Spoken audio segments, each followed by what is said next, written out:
किसी की विपत्ति की ताकत नहीं कि हमारी संपत्ति और सुख पर आंच पहुंचा सके, पर यह तभी जब आपका अखंड स्मरण चल रहा है। अखंड स्मरण के लिए वाचो वेगम, मनसः क्रोध वेगम, हिंसा वेग, मुदरोपस्थ वेगम, एतान वेगान सहते यस्तु विद्वान निंदाचास्य हृदयम नोपहन्यात्। जो विद्वान उपासक वाणी का वेग, मन का वेग, क्रोध का वेग, हिंसा का वेग, भूख का वेग और जनेन्द्रिय जनित मैथुन का वेग जो सह जाता है, वही महात्मा निरंतर भजन कर सकता है, वही उपासक निरंतर भजन कर सकता है। नहीं, यही वेग आकर उसके भजन में अंतराय पैदा कर देते हैं। ये वेग वाणी का, मन का, क्रोध का, हिंसा का, उदर का, उपस्थ का यदि आप नहीं सहन करते तो ये आपके भजन में बाधा डाल देंगे, निरंतर भजन नहीं होने देंगे। दूसरा, निरंतर भजन करने में जो प्रभु कह रहे हैं आसीत मत्परा, मेरे परायण होकर भजन करो। अब इन वेगों से बचकर क्यों भजन में चलता है तो उसके अंदर एक बात आने लगती है, मैं अच्छा भजनानंदी हूं। जहां ये बात आई तहां वो दूसरों जो वैष्णव है, महतजन है, महात्मा जन है, वो टीका टिप्पणी करने लगता है उनकी। ये होता है अपने में श्रेष्ठ भाव आने पर दूसरे साधकों की, वैष्णवों की, महापुरुषों की, महतजनों की वो टीका टिप्पणी करने लगता है। ऐसा क्यों, ऐसा, ऐसा क्यों, ऐसा। ये आपके भजन को ही रोक देगा। निरंतर भजन चलने की तो बात जाने तो भजन से ही विमुख कर देगी ये वृत्ति। ये 6 बातें संतों के प्रति नहीं करनी चाहिए। वो वेग सहो और ये बात भूलकर अपनी वाणी पे न लाओ। बास निरूपण, किसी भी संत महात्मा वैष्णव के विषय में ऐसा कहना, ये तो महलों में रहते हैं या ये तो गांव में रहते हैं, ये तो इनको तो गंगा किनारे या स्मशान में कहीं खंडहर में रहना चाहिए, बाबा जी हैं ऐसे वैसे। वास निरूपण करना, तभी जब अहम जागृत होता है तो संतों के प्रति टीका टिप्पणी शुरू हो जाती है। वास निरूपण, किसी भी संत महात्मा वैष्णव के प्रति उसके वास के विषय में बोलना। दूसरा, ज्ञान निरूपण, किसी संत वैष्णव के प्रति ऐसा, ये पढ़े लिखे तो है नहीं, शास्त्रों का इनको ज्ञान तो है नहीं, वेश बना लिया, बस पेट भरण पोषण के लिए घूम रहे, कोई इनको ज्ञान तो है नहीं। क्या भजन करेंगे, क्या विचार करेंगे जब इनको पढ़े ही नहीं है, शास्त्रों का ज्ञान नहीं है, तो क्या ये भजन करेंगे। ज्ञान निरूपण। तीसरा, जाति निरूपण, अच्छा ये अमुक जाति के हैं, हाँ तब चाहे जितना बेस रख ले, नीच जाति का तो नीचे जाति का रहेगा ना। ऐसा महान अपराध, ऐसा सोचना, ऐसा बोलना, ऐसा देखना, ये महत अपराध है। और ये हम लोग ध्यान नहीं देते, फिसल जाते हैं। एक बार एक जगह महात्माओं की पंगत लगी हुई थी, तो उसमें एक महात्मा को पंगत लगवाने वाले में जो श्रेष्ठ थे, उन्हें एक थप्पड़ मारा और निकालने लगे। वहां हमको भी सेवा दी गई थी, पत्तल उठाना और पोछा लगाना बाद में। तो परुषाई जब होती थी तो उस समय खड़े रहते थे। तत्काल गए, हमने कहा आपने क्यों थप्पड़ मारा? तो उन्होंने जाति निरूपण किया कि इस जाति का है, तुम नहीं जानते हो, और ये साधुओं की पंगत में बैठा है, उनका आचार्य परंपरा का तिलक लगाए हुए है और भेष धारण किए हुए है। आप आचार्य परंपरा की प्रधानता रखते हैं या जाति की प्रधानता रखते हैं? वो महात्मा अश्रु प्रवाह करने लगे कि क्या मेरे को भगवान का भजन करने का अधिकार नहीं है? क्या मेरे को भगवत प्रसाद पाने का अधिकार नहीं है? जब हमें गुरु ने वस्त्र दिया है, भेष दिया है, तो हम संतों की सभा में उन्हीं की आज्ञा से बैठे हैं। वैसे हम इस योग्य नहीं हैं, पर बैठे हैं। उनकी दैन्यता देखकर तत्काल उनको हृदय से लगाया और उनसे कहा कि दोबारा ऐसी गलती ना हो। ये क्या मर्यादा है वेश के ऊपर?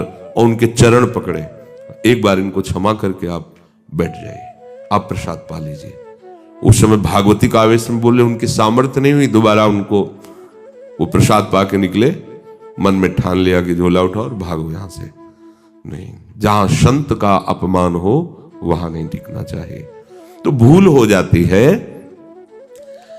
राजसूय यज्ञ में भगवान ब्रह्मा से लेकर के सब ईश्वर कोटि के महापुरुष पधारे थे, जिसमें स्वयं सर्वेश्वर भगवान श्री कृष्ण विराजमान थे।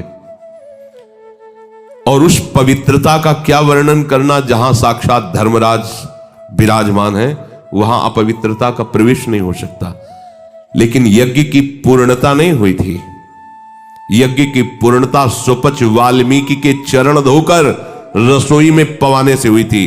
स्वयं भगवान श्री कृष्ण चंद्रजू ने ऐसा आदेश किया था, जिन्होंने स्वयं गीता जी में कहा, चातुर्वर्णम मया सृष्टा गुण कर्म विभागशः। लेकिन यदि वो भगवद अनुरागी है तो चातुर्वर्णम मया सृष्टा का सिद्धांत नहीं लागू होगा। भगवान व्यास देव जी कह रहे, अहो वत्सो पचतो गरीयान यज्जिभ्यागे वर्तते नाम तुभ्यम। यदि राधा राधा कृष्ण कृष्ण जिभ्या से निकल रहा है, वो चांडाल भी है, तो उसका चरणामृत लेके पीना चाहिए। इसलिए हरिराम व्यास जी कहते हैं, व्यास मिठाई विप्र की तामे लागे आग, वृंदावन की स्वपच की जूठन खइए मांग। व्यास रसिक तेई बड़े ब्रजते अनत न जाए, वृंदावन की स्वपच लो जूठन मांगे खाएं। ये जाति निरूपण संत के प्रति करना महत अपराध है। और ये जब जाति का अभिमान बना हुआ है तो भगवत दासत्व का अभिमान कैसे आ सकता है? किसी भी मार्ग में हो, आगे चल करके सब लय हो जाता है। ये देहाभिमान के अंतर्गत आता है। देह ही तो जन्मी है जाति में, ये स्वरूपाभिमान थोड़ी है, ये देहाभिमान ही है। इसलिए वैष्णव के सबके एक ही गोत्र हैं, अच्युत गोत्र। अपने सब रसकों के एक ही गोत्र है, हरिवंश गोत्र। अगर हम जाति पक्ष में चले जाएंगे तो भगवत पक्ष से हट जाएंगे।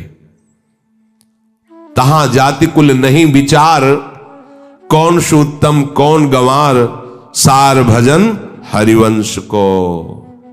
और यारस मगन मिटे भवत्रास, सुनहु रसिक हरिवंश विलास, श्री हरिवंश गायो।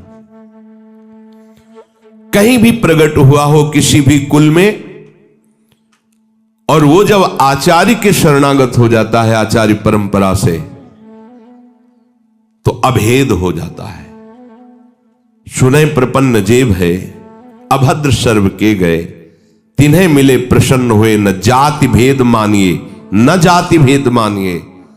उनको देख करके कहना चाहे, सुभाग हमारे अहोभाग्य आपके दर्शन हुए, आप पधारिए, आप विराजिए।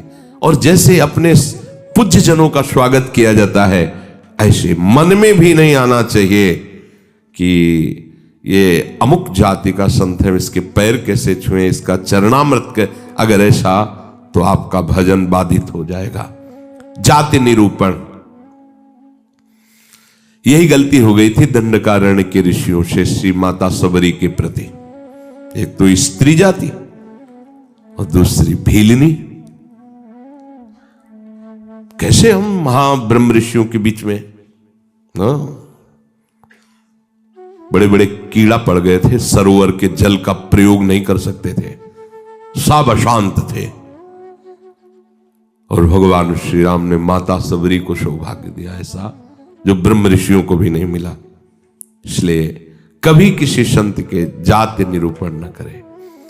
ये बिल्कुल, देखो हम सब प्रभु के अंश हैं।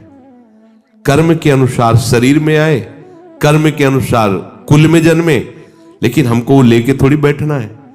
हमको तो अपने प्रीतम के पास जाना है। हम ये कुल कर्म को लेके, जाति धर्म को लेकर के, शरीर को लेकर बैठे रहेंगे तो अगला जन्म निश्चित हो जाएगा। हमें प्रभु के पास जाना है। जो ही ये बात सोचकर आगे बढ़े तो आप केवल प्रभु के हो गए, खत्म खेल। बस सृष्टि चक्र के खेल के लिए है चातुर्वर्णम। भगवत मार्ग में जे ही आरूढ़ हुए तो वो शरीर राग हटा, भगवत अंश हो। जितने ब्रह्मा जी पवित्र हैं उतने तुम्हारा स्वरूप पवित्र है। जो भगवान शंकर का स्वरूप है वही तुम्हारा स्वरूप है। स्वरूप में अंतर नहीं है, अंतर है देह में। स्वरूप तो सबका एक ही है, भगवत स्वरूप है, सब आत्मस्वरूप है। चौथा, वृत्ति निरूपण। किसी महात्मा को देख के कहना है ना हाथ में माला है, हमें खास तो भजनानंदी तो लगते नहीं, पड़े रहते हैं, इधर खाते उधर खाते, भंडारा खाते, डोलते हैं। बिल्कुल नहीं। तुम क्या जानो, क्या जानो कौन सी क्या वृत्ति है। एक भजन की ऐसी भी वृत्ति होती है जिसमें माला विक्षेप होता है। भजन में सहायक माला होता है, और एक भजन की ऐसी वृत्ति होती है जिसमें माला विक्षेप होता है। अगर कभी उत्साहपूर्वक ले भी लिया जाए तो 10-5 मिनट से ज्यादा नहीं चलेगा और रख जाएगा। स्वाभाविक छाया हुआ है। अब वहां मन का चलाए तो विक्षेप पड़ रहा है, गिनती करे तो विक्षेप पड़ रहा है, चल रहा है। अब आप क्या जाने, आप माला देख के तो जान जाते हैं कि जप हो रहा है, लेकिन बैठे हैं, टहल रहे हैं, तो आपको लगा खाली टहल रहे हैं। नहीं, ऐसा नहीं। संतों को जानना बड़ा कठिन होता है। एक बार गुरु जी की सेवा में सुकुमारी शरण थे, जे ही लाडली कुंज में प्रवेश हुए तो महाराज जी का दुर्गंध आ रही। ऐसे देखा और कहा, वैष्णव अपराध करके आ रहे हो क्या? तो महाराज जी हम साबुन लगा के नहीं नहाते तो शायद शरीर से दुर्गंध। बोले वो दुर्गंध नहीं, ये वैष्णव अपराध की दुर्गंध है। गुरुदेव ने कहा, महाराज जी सावधान रहते हैं, कोई वैष्णव अपराध तो नहीं, हमें महसूस हो रही है। आप पहले वहीं खड़े रहिए, बताइए क्या वैष्णव अपराध किया है। भजन का क्या प्रभाव होता है, बहुत सूक्ष्म है, बहुत सूक्ष्म।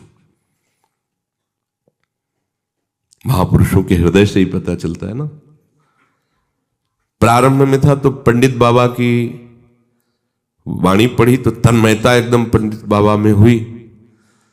तो दूसरे दिन सेवा में गए तो उन्होंने कहा कि हमारे चिंतन में कृष्ण बलराम आए, तुम्हारे सिवा और किसी का यहां आना नहीं है। तो हम कहा महाराज जी पंडित बाबा का चरित्र पढ़ रहे तो एकदम उसमें तन्मयता एकदम। बोले हाँ तभी आया चिंतन में। तो कितना सूक्ष्म, मतलब ये सबके समझ में की बात। परिक्रमा दे रहे थे जगन्नाथ बाबा की कुटिया, दोपहर में देखा महाराज जी गायब। देखा तो अप्सरा कुंड में ध्यानस्थ एक वृक्ष के नीचे बैठे। महाराज जी वहां से क्यों चले आए? बोले इतनी जोर के गोपाल मंत्र के वहां परमाणु सिद्ध पुरुष थे ना, तो हमें विक्षेप पड़ रहा था निज मंत्र में, इसलिए हट के चले आए। वहीं हम पढ़े, हमें कुछ पता नहीं चला। आपका कितना सूक्ष्म, प्रवेश करते ही कह दिया आप वैष्णव अपराध करके आ रहे हैं, दुर्गंध आ रही। वो हाँ महाराज जी अगर ये वैष्णव अपराध है तो फिर वो एक समोसा बांट रहे थे तो एक संत बार बार समोसा ले और खाते जा रहे थे, फिर लेते जा रहे थे, तो उसने धक्का मारा और दबकाक भगा दिया। तो हमें लगा कि कैसे संत हैं, ये समोसा के लिए बार बार हाथ फैला रहे हैं। तो बोले उनको जानते हो? बोले हाँ प्राय वो दिखाई देते हैं बिहारी जी की गली में। बोले जाओ, महाराज जी ने पैसा दिया 50 रुपये उस समय, अगर जाओ समोसा खरीदो, उनको दो और उनके चरण पकड़ो, उनसे कहो कि आपके प्रति हमारी ऐसी मलिन बुद्धि हो गई थी, आप हमें क्षमा करें, फिर सेवा में आओ। कितना सूक्ष्म है महापुरुषों का सुरक्षा कवच। किसी भी संत के प्रति, वैष्णव के प्रति, ये तो पड़ा रहता है, तो कभी माला नहीं लिए, तो कोई भजन ध्यान करता नहीं, इस प्रकार से उसकी निंदा करना ये वृत्ति निरूपण है। पांचवा है स्वरूप निरूपण। इनके चेहरे में कोई तेज तो है नहीं, हमें लगता है कोई महात्मा तो है नहीं, बनावटी ही लग रहे हैं, कोई आकर्षण तो है नहीं इनके चेहरे में, सच्चे साधु नहीं है, ऐसा वैसा नहीं। आप क्या जानते हो, ये राख से ढकी हुई आग है, राख हटे तब पता चलेगा। अगर चेहरे से ही महात्मा की पहचान होती तो जड़ भरत जी को पहचान लेता रहुगण। और साधारण सत्संगी नहीं, कपिल भगवान से सत्संग करने जा रहा है, कोई साधारण सत्संगी नहीं, महापुरुषों का संग करने वाला है, फिर भी नहीं पहचान पाया राख से ढकी हुई आग को। जड़ भरत जी जैसे महान ब्रह्मभूत महापुरुष से पालकी उठवा दी। जब उनके वचन प्रकाशित हुए तो कूद पड़ा पालकी से चरणों के। अरे इतनी ऊंची स्थिति के महात्मा, कांप गया। तो ये किसी भी महात्मा के बाह्य रूप को देख करके नहीं जाना जा सकता कि किस कोटि का महात्मा है, कितनी ऊंचाई का है। इसलिए इनमें तेज नहीं है, इनका चेहरा कोई आकर्षणकारी नहीं है, ऐसे कोई साधारण लगते हैं, कोई सच्चे साधु तो है नहीं, ऐसा नहीं करना चाहिए। छठवां, धातु निरूपण। भक्त या भगवत विग्रह की, अच्छा ये पत्थर के ठाकुर जी हैं, सप्तम धातु के हैं, ये काहे से बने हुए ठाकुर जी? अगर वो मंदिर में विराजमान तो साक्षात प्रभु विराजमान, कुटिया में विराजमान तो साक्षात प्रभु विराजमान। श्री विग्रह में पाषाण, लोहा, तांबा या काष्ठ की भावना ले आना, यह आपके निरंतर भजन में बाधा पहुंचा देगी। उन वेगों को सहना और इस अपराध से बचना। जो गुरु ने नाम दिया है, मंत्र दिया है, आराध्य देव का रूप दिया है, उसके सिवा सब माया है, वो अपने को चिंतन नहीं करना, केवल उतना ही चिंतन। ये बहुत कठिन बात है। प्रायः मनमानी भजन करने में ज्यादा अच्छा लगता है, और गुरु मंत्र और गुरु श्री मुख से जो दिया गया उपासना नाम है, पद्धति है, उसमें मन मरता है, इसलिए उसमें मन नहीं लगना चाहता। हम ये देखते हैं, प्रायः कई उपासकों से सुना है उनके हृदय की बात, जो गुरु प्रदत्त है उसमें नहीं लगेगा और मन माने लग जाएगा। मन ने स्वीकार कर लिया चितम केशवम राम नारायण, ये रटे हम उन्हीं गुरु से पूछ रहे हैं जिन्होंने मंत्र दिया है, नाम दिया, ये हम रटे, तो ये बुरी बात तो है नहीं। भगवान के नाम जपिए, पर बात नहीं बनेगी। जहां बात बननी है वहां मंत्र मूलम गुरु वाक्यम, जो गुरुदेव ने शब्द दिया है, नाम दिया है, मंत्र दिया है, बस होए अनन्य एक व्रत गाए, वही। चाहे जितना मन चंचल हो, जो ऐसी निष्ठा वाला होता है, देर नहीं लगता शांत होने में। पर जिनका है कि छलांग लगाना अच्छा लगता है, थोड़ी देर ये जपा, थोड़ी देर वो जपा, थोड़ी देर वो जपा। अरे भगवान का तो भजन करना है, अभी वो पद्धति को नहीं समझे, अभी रस मार्ग में बहुत दूरी है, अंतराय है। सभी कार्य करते हुए अपने स्वरूप में स्थित रहना। जैसे अपने लोगों का स्वरूप है सहचरी, तो जगने से लेकर शयन तक आपकी स्मृति में रहना चाहिए, मैं श्री जी की सहचरी हूं। भले अनुभव में नहीं आ रहा,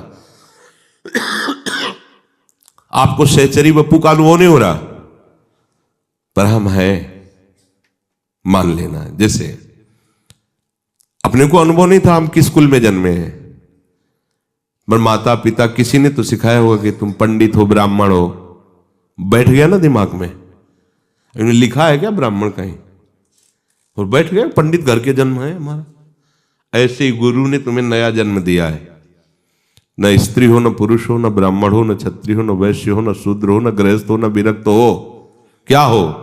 श्री जी की प्रिय सखी हो तुम। स्वीकार करो। जैसे माँ ने सिखाया था कि ये तुम्हारे पिता हैं और पिता ब्राह्मण कुल के, तो तुम भी ब्राह्मण कुल के हुए, समझ गए? तुम पंडित की संतान हो तो पंडित ही हुए। ऐसे ही तुम हमारे प्रिया प्रीतम के अंश हो। गुरुदेव ने समझाया तुम प्रिया प्रीतम की प्रिय सखी हो। बस ये दिमाग में तुम लाओ पहले, इसी से स्वरूप जागृत होगा। जो उपासना पद्धति मिली पहले दिमाग में ले आओ। न स्त्री हो, न पुरुष हो, न गृहस्थ हो, न विरक्त हो, न ब्राह्मण हो, न क्षत्रिय हो, न वैश्य हो, न शूद्र हो, तुम क्या हो? तुम प्रियालाल की निज जन हो, तुम प्रियालाल की सहचरी हो, प्रियालाल की प्रिय सखी हो। ये सुबह से शयन तक आपके दिमाग में आ जाए। जैसे हम रटते नहीं हैं, पर कभी भी पूछ लिया जाए तो हम अपनी बात बता देंगे। ये शरीर कहां जन्मा,